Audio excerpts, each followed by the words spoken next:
अस्सलाम वालेकुम दोस्तों, उम्मीद करता हूँ आप सभी लोग खैरियत से होंगे। आज की इस वीडियो में मैं आप लोगों को बताने वाला हूँ कि अभी सऊदी अरब जाने के लिए यानी जून 2023 से सऊदी अरब में जाने के लिए वहाँ का वीज़ा वगैरह स्टैंपिंग करवाने के लिए कौन-कौन से अभी नए डॉक्यूमेंट लगेंगे, क्योंकि रूल जो है एकदम से चेंज हो गया है। इसमें जो है बहुत सारे बर्डन आने वाले हैं, कितनी आसानी, कितना मुश्किल होगा, क्या-क्या डॉक्यूमेंट लगेंगे, टेस्ट भी होगा क्या, वो सारे इन्फॉर्मेशन, बायोमेट्रिक भी होगा क्या, उस सब का इन्फॉर्मेशन इस वीडियो में देने वाला हूँ। मतलब अगर किसी भी भाई साहब का वीज़ा लगना है तो अब क्या-क्या रिक्वायरमेंट रहेगी, वो ही सारी वीडियो में जो है क्लियर हो जाएगा। तो चलिए वीडियो की शुरुआत करने से पहले आप लोगों से गुजारिश करता हूँ, अगर आप लोग मेरे चैनल पर नए हैं तो चैनल को सब्सक्राइब करके ऑल नोटिफिकेशन ऑन कर लीजिए। फेसबुक, इंस्टाग्राम पर अभी तक फॉलो नहीं किया तो आप मुझे फॉलो कर सकते हैं। मैं ऐसे ही वीडियो लेके आते रहता हूँ जिसमें सऊदी अरब जाने वालों की इन्फॉर्मेशन होती है या फिर वहाँ पे काम करते हैं उनके लिए न्यूज़ एंड अपडेट्स जो है मैं अपने इस चैनल पे लेके आते रहता हूँ। तो अगर आप लोग फेसबुक पे मुझे देख रहे हैं तो ज़रूर से मुझे फॉलो कर लें। वीडियो से को जो है अभी से लाइक कर दीजिए और दोस्तों में पूरा देखने के बाद से ज़रूर शेयर कीजिएगा।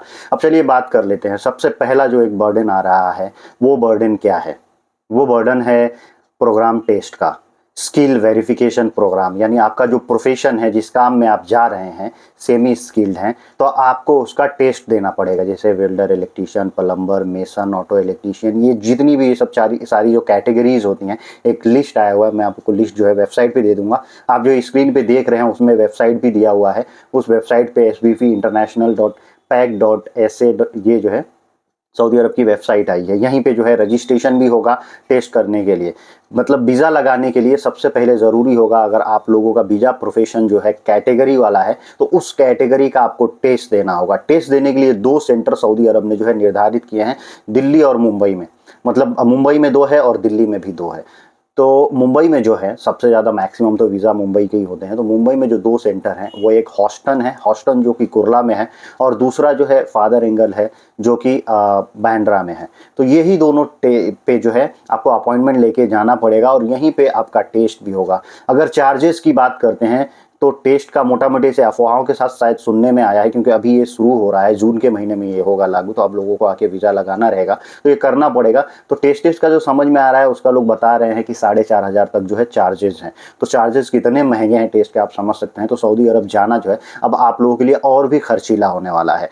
टेस्ट भी देना पड़ेगा और उसका जब आप पास होंगे तब वो सर्टिफिकेट लगा के कॉन्सुलेट में जाएगा, तब जाके आपका वीज़ा लगेगा। और यूं ही नहीं, मतलब यहीं ख़त्म नहीं हो जाता है। एक और जो है, ये नहीं कि आपने टेस्ट दे दिया तो आपका वीज़ा लग जाएगा। अब एक और बर्डन आ गया है, एक नया बर्डन आ गया है जो कि अभी तक दिल्ली में चल रहा था। दिल्ली में आप लोगों को मालूम है कोई भी वीज़ा स्टैंपिंग कराना होता तो लोग कहते थे यार मुश्किल है बहुत, दिल्ली का वीज़ा ना मिले, नहीं तो ये चाहिए वो चाहिए। पहले पीसीसी था वो ख़त्म हो गया, तो उसके बाद से आया क्या कि वहाँ पे एग्रीमेंट चाहिए जिसको अकद अमल बोलते हैं।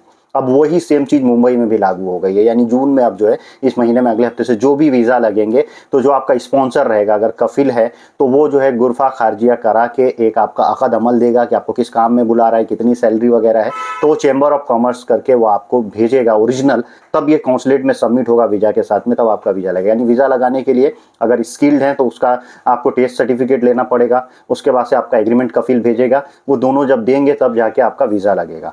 अब ये समझिए अगर कंपनी स्पॉन्सर वगैरह जो है वो कंपनी है, कफिल नहीं है, like house driver, house boy वगैरह का वीज़ा नहीं है, इंडिविजुअल वीज़ा नहीं है, कंपनी का कमर्शियल वीज़ा है, तो उसमें भी वो गुरफा खारिजा करा के देंगे। लेकिन दिल्ली में अब तक जो गुरफा खारिजा करा के अकद अमल आता था, जिसको वर्क एग्रीमेंट बोलते हैं, कॉन्ट्रैक्ट बोलते हैं, वो आता था तो वो लोग पीडीएफ में भेज देते थे, ओरिजिनल भेजने की ज़रूरत नहीं होती थी। वो लोग क्या करते थे, वहाँ से गुरफा खारिजा पे ऑनलाइन निकलता है, उसमें बारकोड रहता है, बारकोड यहाँ पे स्कैन हो जाता है, वो पीडीएफ भेज देंगे, उसका प्रिंट आउट करके सबमिशन होता था दिल्ली कॉन्सुलेट में, तो बारकोड स्कैन कर लेते थे, वहाँ जाके वीज़ा लगता था। लेकिन अभी बंबई में ये क्या होगा, ओरिजिनल मंगाना पड़ेगा गुरफा खारिजा करा के, या फिर जो है वही बारकोड वाला मंगा लेंगे तो हो जाएगा। लेकिन इंडिविजुअल के लिए तो ओरिजिनल ही मंगाना पड़ता है कुरियर में। तो अब तो ये आप लोगों ने समझ गए कि अगर सऊदी का वीज़ा लगाना है तो ये 2 चीज़ें जो है मैंडेटरी हैं। एक चीज़ थोड़ा सा खुशी देके गया कि वो पोस्टपोन कर दिया गया, समझिए पूरे जून महीने तक के लिए। वो क्या था कि जो बीएफएस सेंटर पे जाके हर इंडिविजुअल को, वर्क वीज़ा वालों को बायोमेट्रिक देना होता था, उसको अभी समझिए 1 महीने के लिए उसमें रियायत है।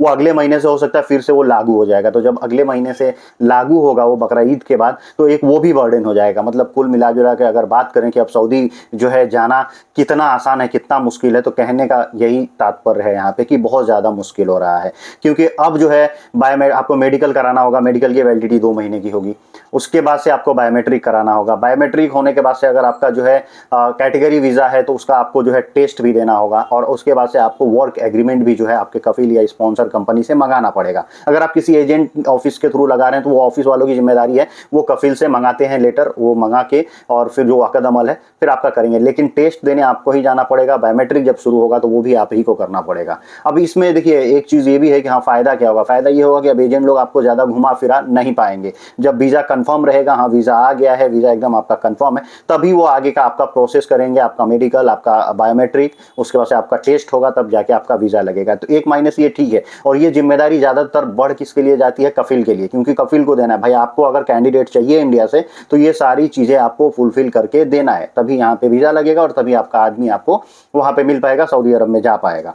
तो एक हिसाब से अगर देखा जाए तो ये सेफ्टी का ये रूल है। सऊदी गवर्नमेंट जो कह रही है वो ये कह रही है कि हम जो जितने वर्कर हमारे इधर आएंगे उनके सेफ्टी का और उनके जितने भी अधिकार हैं उस अधिकारों का पालन हो, अधिकारों का उनका जो हक है वो उनको मिले, उसके लिए वो लोग ये कदम उठा रहे हैं कि वहाँ से एग्रीमेंट आएगा और गुरफा खारिजा किया हुआ रहेगा, तब जाके वीज़ा लगेगा। तो उससे क्या होगा कि ये चीज़ें देखी जाएगी कि बंदे को सैलरी जो है कितना दिया गया है क्या नहीं है, वो सब चीज़ें ट्रांसपेरेंट रहेगा, सामने रहेगा, उसमें किसी भी तरह की कुछ ये नहीं रहेगी। ऑफिस वाले भी क्या करेंगे, फिर वो अलग से कोई एग्रीमेंट वगैरह नहीं बनाएंगे, वही जो एग्रीमेंट आएगा वहाँ से जिस पे वीज़ा लगेगा वही एग्रीमेंट में वो लोग साइन करवा के भेज सकते हैं, ऐसा भी होगा। तो एक तरह से जो है ये वर्कर लोगों के लिए फ़ायदे की चीज़ है, और एक तरह से नुकसान ये है कि उनका जो है अब टाइम ज़्यादा लगेगा, पैसा ज़्यादा खर्चा होगा, क्योंकि टेस्ट का भी पैसा उनको ही देना पड़ेगा, फिर बायोमेट्रिक का भी पैसा देना, और बायोमेट्रिक देने जाना उसका अलग से पैसा।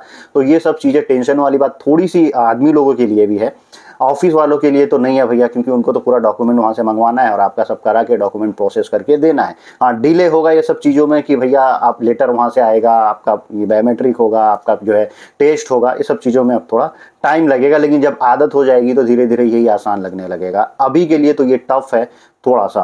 तो चलिए आज की वीडियो को करता हूँ यहीं समाप्त। आपको इस वीडियो में जो इन्फॉर्मेशन दिया हूँ उम्मीद करता हूँ क्लियर होगा, आपको आज जो है समझ में आया होगा, अच्छा लगा होगा कि ये क्या क्या चीज़ें, क्या रिक्वायरमेंट है अगर सऊदी आप नए वीज़ा पे सोच रहे हैं जाने के लिए। तो ये चीज़ें रिक्वायरमेंट जो ये पूरी होंगी तभी आप जा पाएंगे सऊदी अरब। तो चलिए आज की वीडियो करता हूँ यहीं समाप्त, मिलता है ऐसे कुछ अगली वीडियो में। Thank you guys, thank you for watching.